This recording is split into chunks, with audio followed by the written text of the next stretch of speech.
All right, let's see it, man. So we got the Empire from TlaxtlanSoothsayer. What does he have for us? So, for the infantry corps, we have 4 spearmen with shields. Oh, make that 5, actually. Spread all across the map. Then, straight to the cavalry, we have, looks like 3. Oh, no. Okay. Yeah. So we have 3 Demigryph Knights, one of them being the Arwar, Royal Altdorf Gryphites. Then, of course, we have 1 unit of Reichsguard. Obligatory, as we have Karl Franz himself on the field. We'll get to him in a moment, as we also have the Hammer of the Witches. A single missile unit on the field. Now for the leadership, we have a Jade Wizard. Standard kit, Regrowth, Earthblood, Power Stone, and Caster is on foot. Oh no, Actually, on a horse. Yeah. Yeah. Now we have Karl Franz in the air with his Reichsguard. He is riding Deathclaw, and he has the full kit. Look at that. Reikland Runefang, Gall Miraz, Stand Your Ground, and Foe Seeker, and Hold the Line. The And full Blood kit on Roar, Karl too. Franz. Well, that's standard. He always has that. No, he doesn't. Blood Roar is an item. No. It used to be an item, and now it's a bound Oh! ability for... Never Yeah. mind. My it used to be apologies. something all the Griffins could get, but now only Deathclaw has it. Oh, It wasn't beautiful. an ability in the past, though. This is why I have yeah, you. so that rounds up the army. Thanks, Yeah, Ron, keeping me honest. I always have this tech knowledge, you know. I'm very up on the tech stuff. But That's yeah, why I love I'm glad to help, co-casting. you know? You can always point out the inaccuracies of my battle casting. But yeah, no, that's very interesting. So bound ability now. But going over the High Elves, starting with their infantry corps, 3 white lines of trace and 2 spearmen. We are going to have 2 nobles on the field, and we've already seen Viash use these nobles to great effect in battles against Soothsayer today. So we'll see how these 2 naked nobles do on their horses. He's going to have 2 Frostheart Phoenixes as well. I have to say, this army is after my heart. 2 Frostheart Phoenixes, 2 nobles. Those are some pretty cool combinations.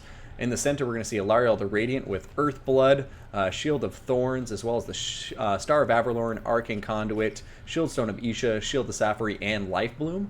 And then vanguarded for some cheeky possibilities here, we're going to see what appears to be 2 units of Illyrian Reavers and 1 Illyrian Reaver Archer, being the Heralds of the Wind. They're going to have some insane speed at 105. This ROR is going to be very, very difficult to catch indeed.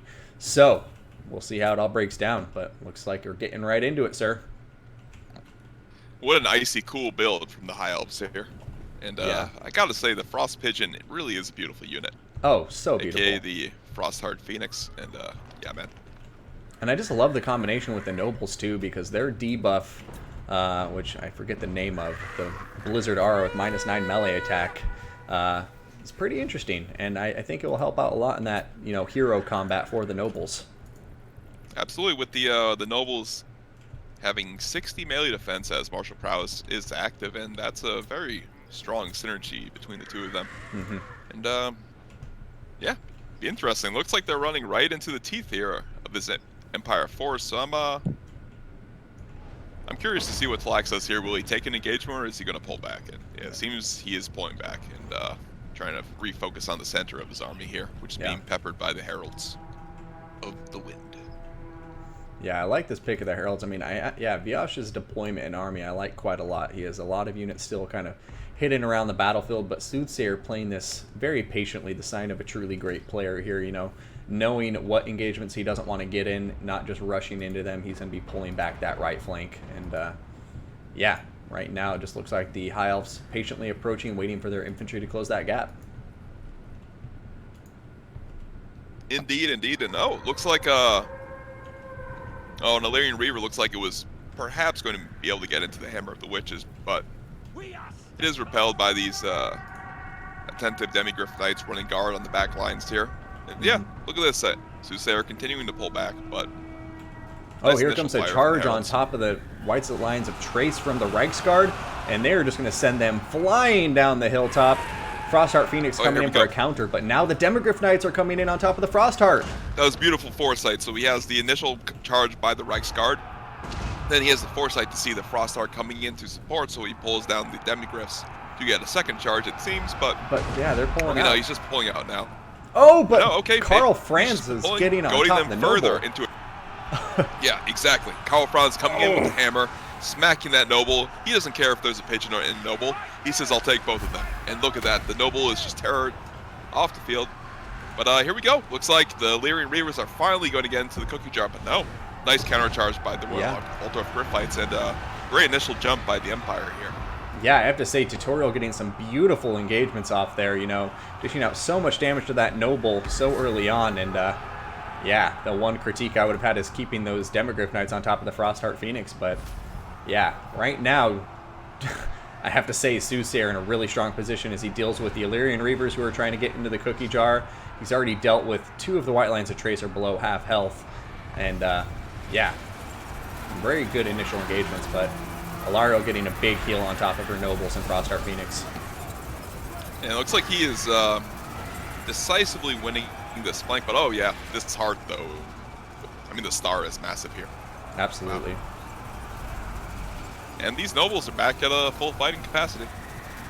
Or at least full HP, I should say.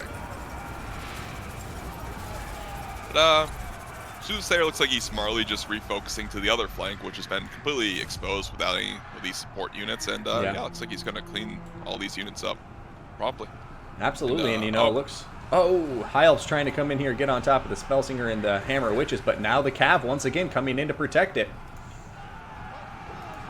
You know, he's just diving in after this cannon, but he seems to be losing valuable resources in the process.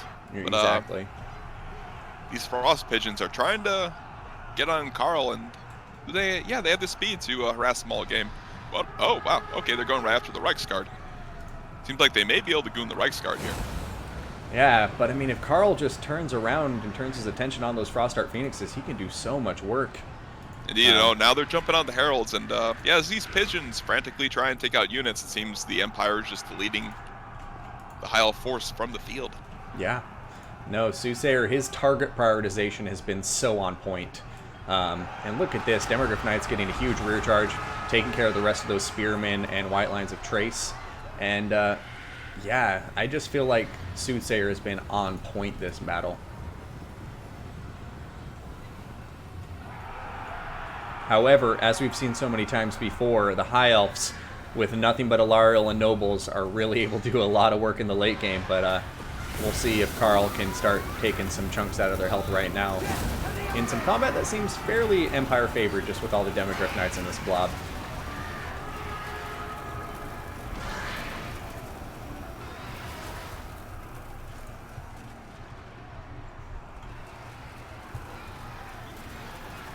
I mean, yeah, this blob is going to be the engagement that decides it all, but looking here, it's just like Demogryph Knights taking a lot of damage, and every of the hero units and the Frostheart Phoenixes are doing really well on health right now, so...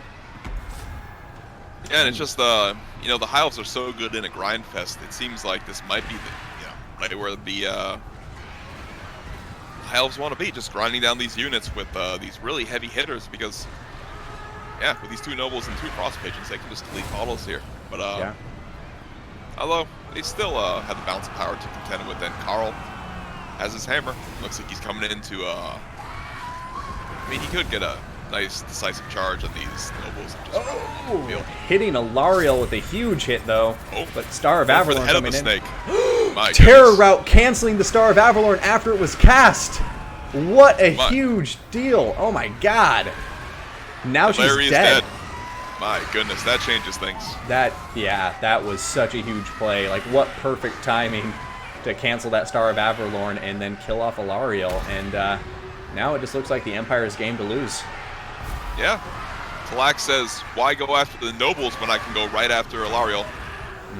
Cut off the head of the snake, take away the healing, and now this army is just rendered helpless, essentially, and just getting ground down. Yeah, no, this is it. This is a beautiful game from Soothsayer for the first of this best of 3. Yeah, that was some really smart decision-making and target prioritization there. One Noble's routing, he's diving in to try to get the other Noble taken care of, and then I think he's going to turn his attention to the Frostheart Phoenix. What is the plural of Phoenix? Right. Oh. Oh, wow, yeah. That was, what a battle. Clinical. That was, very, well, not clinical, precise, surgical precision here from Soothsayer. with his target prioritization and just knowing when to retreat from an engagement, when to pursue an engagement, and yeah, first round's going to be going to him.